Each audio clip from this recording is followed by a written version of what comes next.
स्वागत है एक बार फिर से आपके अपने यूट्यूब चैनल में। दोस्तों, बात करेंगे 69,000 शिक्षक भर्ती में उत्तर कुंजी प्रकरण को लेकर। तो बड़ी और महत्वपूर्ण अपडेट है। जी हाँ, मामला एक बार फिर से पहुंचा सुप्रीम कोर्ट, हुआ लिस्टेड, जिसकी कार्य लिस्ट हो गई है जारी। और इस बार सफलता की कितनी उम्मीद, देखेंगे और डिस्कस करेंगे सब कुछ इस वीडियो में। तो बने रहिए वीडियो में अंत तक मेरे साथ, बिना वीडियो को स्किप किए हुए।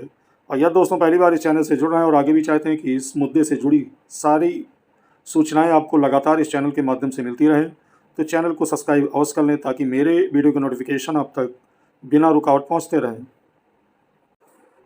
तो दोस्तों, आगे बढ़ने से पहले आपको याद दिला दें कि एक बार पहले भी ये मामला सुप्रीम कोर्ट में जा चुका है, जिसका डायरी नंबर था 1060/2025, विजय कुमार भारती वर्सेस सुरेंद्र कुमार तिवारी के नाम से। और सुनवाई हुई 24 फरवरी को। और नतीजा क्या हुआ, तो नतीजा आपने देखा और यहाँ पर फिर से देख सकते हैं। डिसमिस्ड एज विड्रॉन, यानी विड्रॉन के साथ ये मामला डिसमिस हो गया। और उसी क्रम में आपको बता दें कि ये उस समय का कोर्ट नंबर 14 का आदेश है, जिसमें विड्रॉ के साथ डिसमिस हुआ था, देख सकते हैं यहाँ पर। और आगे अगर हम लेटेस्ट अपडेट की बात करें तो ये मामला फिर से सुप्रीम कोर्ट की दहलीज पर पहुँच चुका है। और अब इसका डायरी नंबर है 7578/2025, विकास तिवारी वर्सेस सुरेंद्र कुमार तिवारी।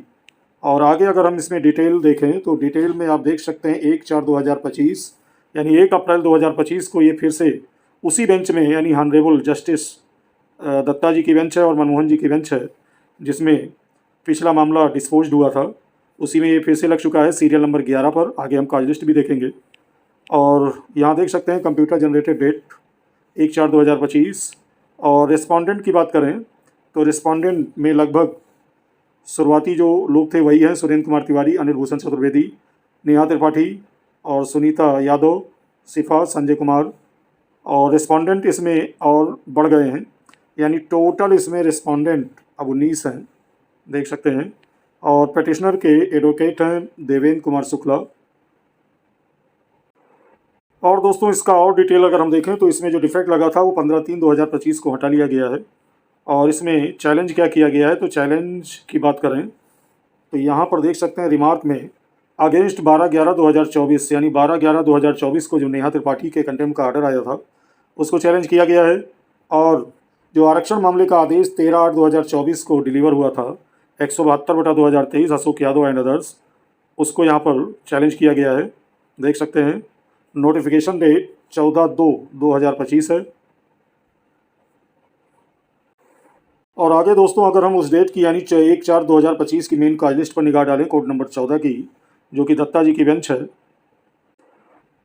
तो यहाँ आगे बढ़ने पर आप देख सकते हैं सीरियल नंबर 11 पर जब हम पहुँचते हैं तो ये मामला सुनवाई के लिए लिस्टेड है, विकास तिवारी वर्सेस सुरेंद्र कुमार तिवारी के नाम से, देख सकते हैं। और आगे की स्थितियों की बात करें कि अब इसमें क्या चीज़ें देखने को मिल सकती हैं, क्या चीज़ें हो सकती हैं, तो हालांकि कोर्ट के मामले में प्रेडिक्शन करना नहीं चाहिए, लेकिन उससे पहले आपको बता दें कि जैसा कि बता चुके हैं कि एक बार मामला ये सुप्रीम कोर्ट पहले गया और नतीजा क्या हुआ, यहाँ देख सकते हैं डिसमिस्ड एज विड्रॉन।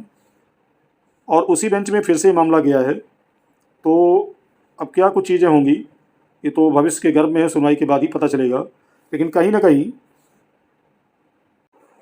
माननीय सर्वोच्च न्यायालय एक लास्ट ऑप्शन होता है। उससे पहले जहाँ तक उत्तर कुंजी मैटर की बात है तो हाईकोर्ट से संभावनाएं सुनी नहीं हुई हैं। और बार बार माननीय सर्वोच्च न्यायालय ने ये डायरेक्शन भी दिया है कि आप हाईकोर्ट जाइए और वहाँ पर कंटेम्प्ट के माध्यम से पैरवी कीजिए। तो वो इसलिए दोस्तों कह रहा हूँ कि अभी माननीय लखनऊ हाईकोर्ट में एक कंटेम्प्ट का बहुत ही अच्छा ऑर्डर आया, जो कि है 4695/2023। और इसका अगर हम और डिटेल देखें तो इसमें पिटिशनर हैं विवेक कुमार सिंह, और इसमें सीनियर मोस्ट अधिवक्ता सर्विस मैटर के ये हायर किए गए हैं IM पांडे जी। और ये कंटेम्प्ट फाइनल सुनवाई के लिए लगी हुई है। वो इसलिए मैंने बताया कि ये है उस कंटेम्प्ट की पिछली हेयरिंग का ऑर्डर 4695 का, और जिसमें कोड नंबर 17 में सुनवाई हुई थी। और इसमें अभ्यर्थी का नंबर ये पहले बढ़ गया था और उसके बाद में इसमें कुछ नहीं हुआ, और फिर सीनियर के माध्यम से इसमें मजबूत पैरवी की गई और आगे की प्रोसीडिंग यानी नियुक्ति की प्रक्रिया के लिए प्रयास किया गया। और नतीजा ये रहा कि रिस्पॉन्डेंट नंबर 5 to 7 को नोटिस इशू हुआ और ये पूछा गया कि कंटेम्प्ट को आगे प्रोसीड यानी फाइनल कंप्लायंस क्यों नहीं किया गया, यानी इसको पूरी तरह से इसका कंप्लायंस क्यों नहीं किया गया। और साथ में नोटिस में ये भी कहा गया कि इसका जवाब यानी as prayed steps be taken within 7 days, यानी 7 दिन के अंदर इसका जवाब मांगा गया। और अगली सुनवाई इसमें लगा दी गई थी 14/4/2025। यहाँ देख सकते हैं, list this case in the week commencing 14/4/2025, यानी 14 अप्रैल से शुरू होने वाले 14 अप्रैल के पहले शुरू होने वाले सप्ताह में इसको लिस्टेड किया जाए।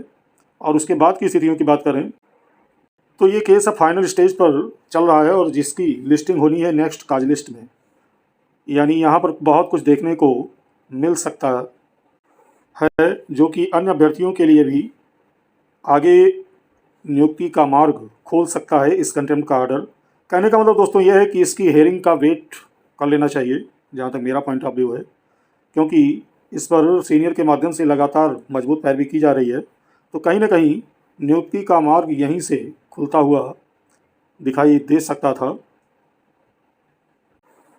लेकिन अब ये मामला फिर से सुप्रीम कोर्ट की दहलीज पर पहुंच चुका है। तो देखने वाली बात यह है कि बेंच वही है, तो वो बेंच इसको अब फिर कैसे और किस रूप में देखती है, या ये 69,000 नाम सुनकर ये आरक्षण मामले से टैग होता है। और यदि टैग होता है या कुछ चीज़ें विपरीत, ईश्वर न करें विपरीत चीज़ें दिखाई पड़ें, तो यदि कुछ भी चीज़ें अपोजिट में होती हैं, तो कहने का मतलब यह है कि फिर हाई कोर्ट में चल रही सभी संभावनाओं पर विराम लग भी सकता है। और आप जानते हैं कि माननीय सर्वोच्च न्यायालय लास्ट ऑप्शन होता है कि उसके बाद चीज़ें सुधारी नहीं जा सकती हैं। तो कहने का मतलब दोस्तों यह है कि अब सुनवाई के बाद ही क्या कुछ चीज़ें होती हैं क्लियर हो पाएंगी। तो वीडियो में दोस्तों इतना ही। आपके क्या विचार हैं कमेंट करके अवश्य बताइएगा। मिलते हैं एक नई अपडेट के साथ एक नए वीडियो में, तब तक के लिए बहुत बहुत धन्यवाद।